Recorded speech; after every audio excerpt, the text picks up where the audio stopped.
depuis Vatican II, on a un nouveau monde qui a surgi et qui a pour objectif maintenant de finaliser la tour de Babel. Je rappelle que cette tour de Babel, c'est exactement l'architecture du Parlement européen.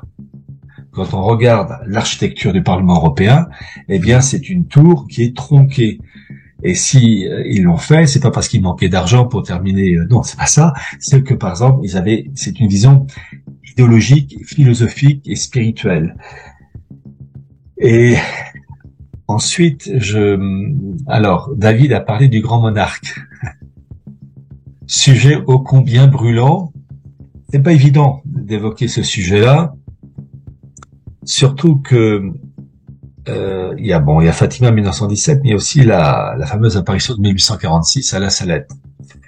Et il y a eu deux enfants. Il y avait les deux enfants s'appelaient Mélanie et le petit garçon, et Mélanie et le prénom du petit garçon m'échappe. Et la Sainte Vierge avait donné des informations à ce garçon dont le nom m'échappe. C'est vraiment incroyable que là j'ai un trou de mémoire. Et ce petit garçon est allé voir le comte de Chambord.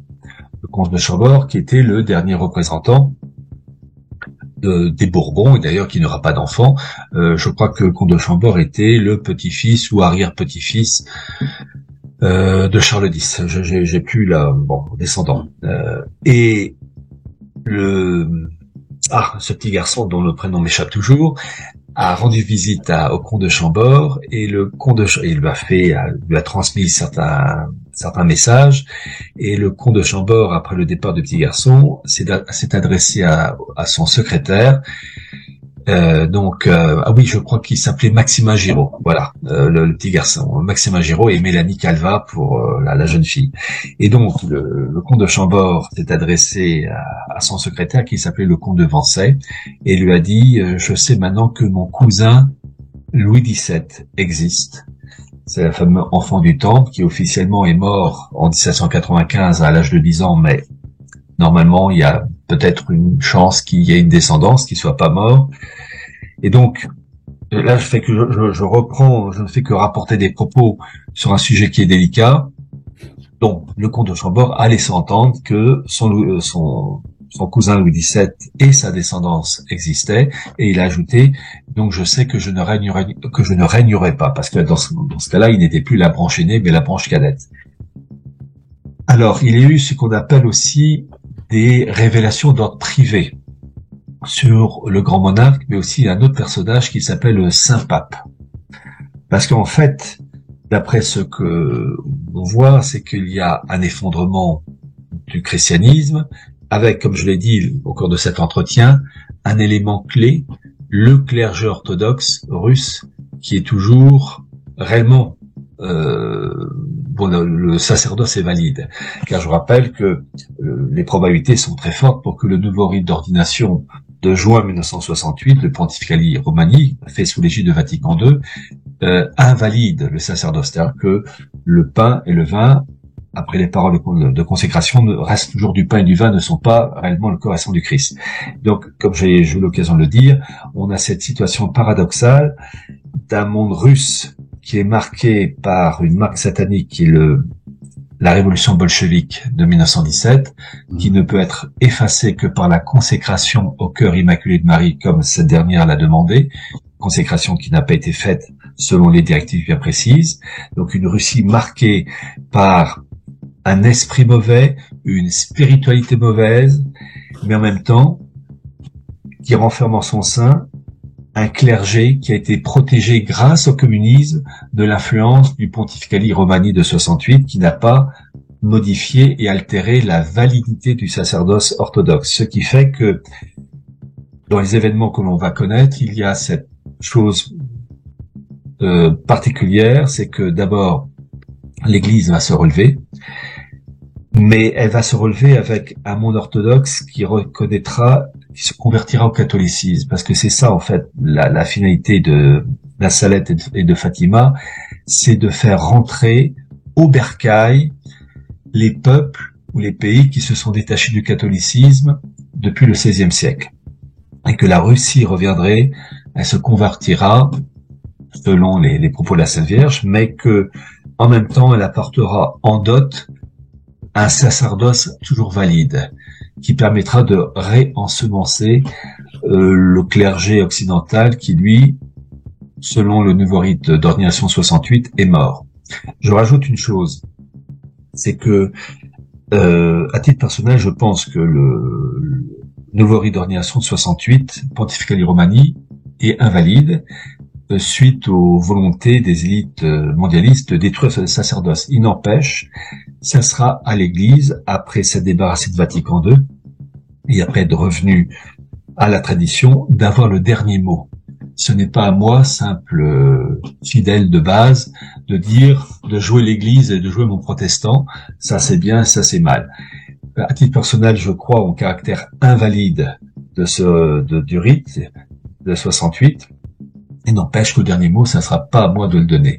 En fait, on vit une époque où, normalement, on arrive à une extinction complète du message divin via la disparition du sacerdoce. En fait, c'est très. Je choisis mes mots parce que, et je fais attention à ce que je dis parce que, premièrement, les personnes qui vont écouter nos échanges ignorent certaines choses. Deuxièmement, pour comprendre les coulisses, il faut connaître beaucoup d'éléments et c'est un puzzle.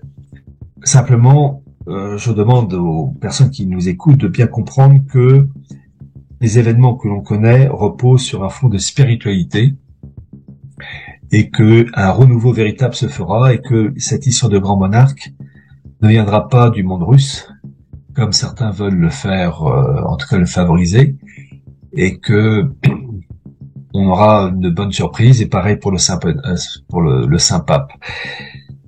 J'irai pas plus loin et je laisse à David le soin de continuer. Merci.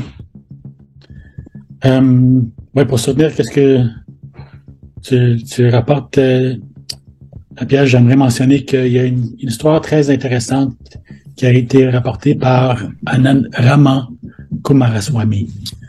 Ah, oui. Et puis, lui, il était le fils de Ananda Kumaraswamy, qui était un des disciples les plus importants de René Guénon. Vraiment, un des représentants les plus importants du traditionnalisme. Et qu'est-ce que Rama a dit? C'est que il était en discussion avec un certain Mark Winkler, qui était un interpréteur qui travaillait au Vatican, et puis qu'il a participé à une rencontre entre Monseigneur Sergio Pignedoli, qui avait des liens étroits avec les francs-maçons, et avec le cardinal Montini, qui allait devenir Paul VI. Alors, ce Monseigneur Pignedoli a dit à Winkler en 1944 que le coup raté maçonnique qui a essayé d'installer le cardinal Rampolla en 1903 allait être corrigé avec l'élection de Montini, qui encore allait devenir Paul VI. Et ce qui est intéressant, c'est que Rama était un ami, très bon ami avec Malachi Martin. Et Malachi Martin joué un rôle central dans Vatican II. C'est un jésuite, mais aussi un agent d'Israël. Puis c'est beaucoup,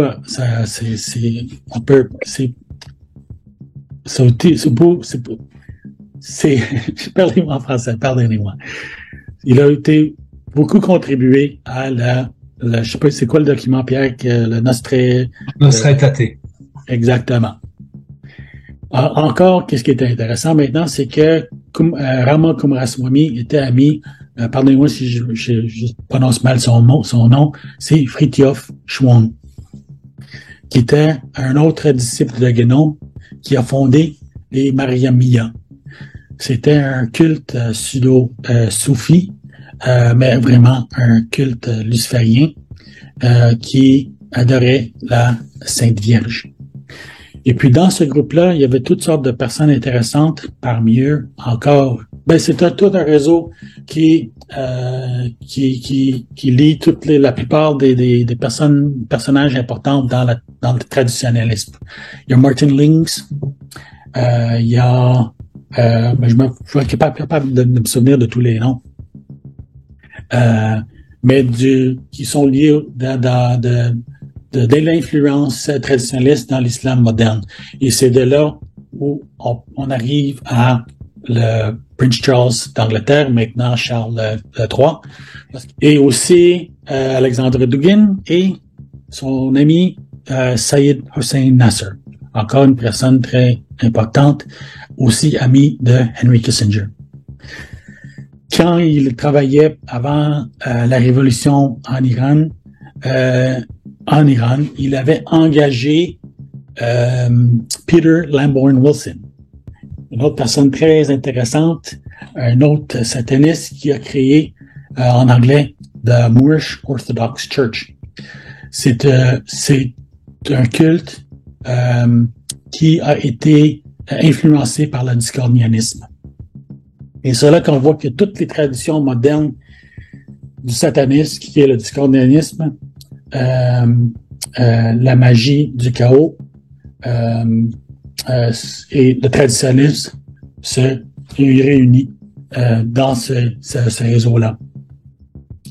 Et puis, qu'est-ce qui est intéressant, c'est que,